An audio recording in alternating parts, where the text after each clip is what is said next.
और हम सब खा रहे हैं पोहा। कैसा बना है पोहा मम्मी? शॉप्स वगैरह भी हैं और आगे चल के आपका मंदिर आता है। कुछ कंस्ट्रक्शन अपडेट है यहाँ पर कि जो सीढ़ी। गुड मॉर्निंग फ्रेंड्स, मैं हूँ आप सबकी दोस्त दिव्यांशा और जैसा कि आप सब लोग जानते हैं हम लोग हैं इस वक्त भीमा शंकर में और जा रहे हैं हम लोग सुबह सुबह की आरती अटेंड करने। सुबह हो चुकी है, हालांकि अंधेरा हो रहा है इस वक्त क्योंकि इस वक्त बज रहे हैं सुबह के 5 और हम लोग जा रहे हैं इस वक्त सुबह सुबह की आरती अटेंड करने के लिए, जो कि हमने पता कर लिया था 5 बजे नहीं, आज 5:15 बजे स्टार्ट होगी। तो बस हम सब तैयार हैं, टैक्सी की वेट कर रहे हैं। नीचे तक मंदिर तक टैक्सी जाएगी तो टैक्सी में बैठ के चलते हैं मंदिर और दिखाती हूँ आपको मंदिर के दर्शन। यहाँ भीमा शंकर ज्योतिर्लिंग में निज रूप दर्शन भी श्रद्धालुओं के लिए ओपन होते हैं। मुकुट पहनने से पहले वाले जो डायरेक्ट आपको ज्योतिर्लिंग के दर्शन मिलते हैं वो आप 5 से 5:30 कर सकते हैं। फिर उसके बाद पंडित जी श्रृंगार करके और मुकुट पहना देते हैं भगवान जी को।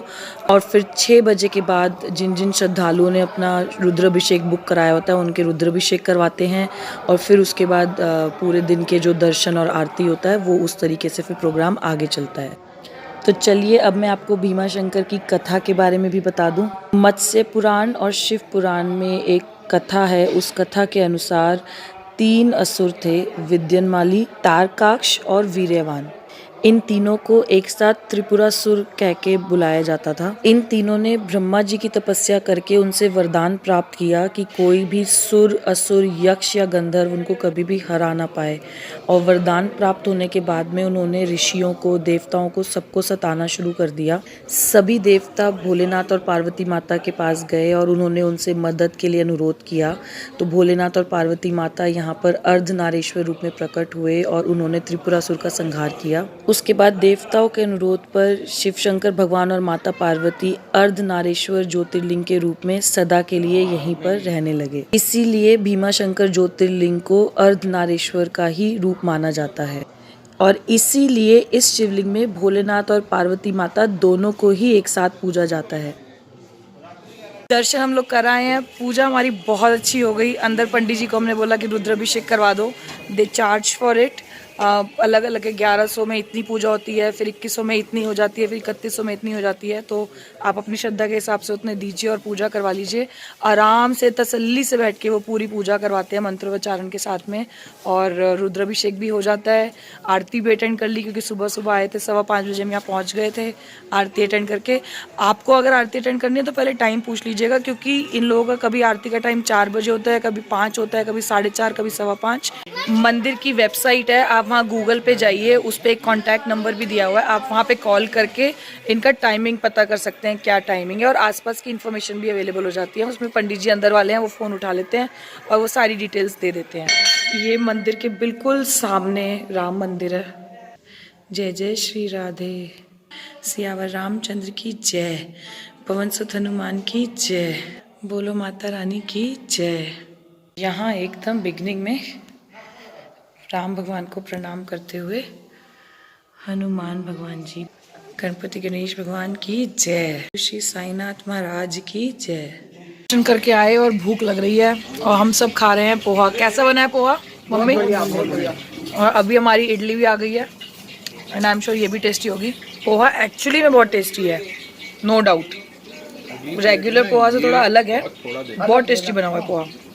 तो फ्रेंड्स, भीमा शंकर जब हम आए थे तो हम आए थे यहाँ से, ये रास्ते में सारी पार्किंग लग जाती है और यहाँ पे बस स्टैंड है और यहाँ पर भी गाड़ियों की पार्किंग आप लगा सकते हैं। ये सब खाने की जगहें हैं, फूड जॉइंट्स हैं और इधर से सीधा जाके आपका भीमा शंकर के लिए रास्ता आता है और ये रास्ते में आप सब जगह खाने का और प्रसाद वगैरह का सामान है। मैं थोड़ा सा चल के आपको दिखा देती हूँ। ये देखिए, ये इस तरीके से यहाँ पे खाने के रेस्टोरेंट बने हुए हैं और अच्छे हैं। मतलब मैंने 2-3 के जा कर के किचन्स देखे हैं अंदर से, 1-2 के तो सामने ही किचन है तो आप वहीं खाना बन रहा है, वहीं आप खाते हैं।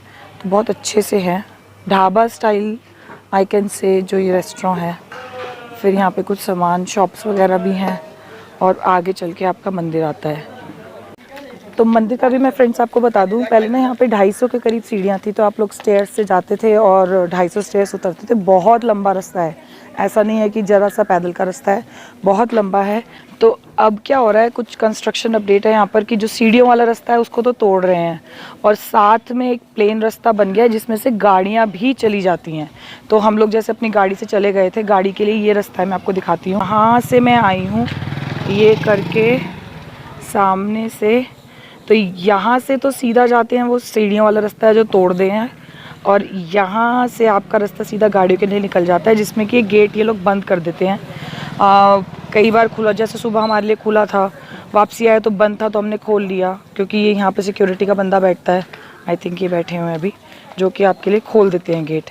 और अगर ये गेट से आपको नहीं जाना तो दूसरा भी रास्ता है, मैं दिखा देती हूँ, जो कि ना अभी मेरे ख्याल से बाद में बंद हो जाएगा, अभी वो कच्चा है।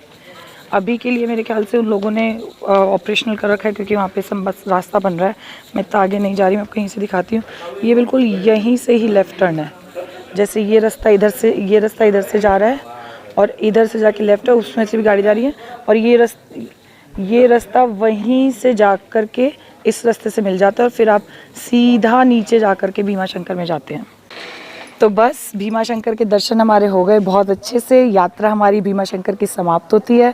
अब हम निकल रहे हैं यहाँ से नासिक के लिए, जाना है त्र्यंबकेश्वर। और इसी के साथ इस व्लॉग को करती हूँ मैं यहीं ख़त्म। आप सबसे मिलती हूँ अपने अगले व्लॉग में, तब तक के लिए बाय बाय।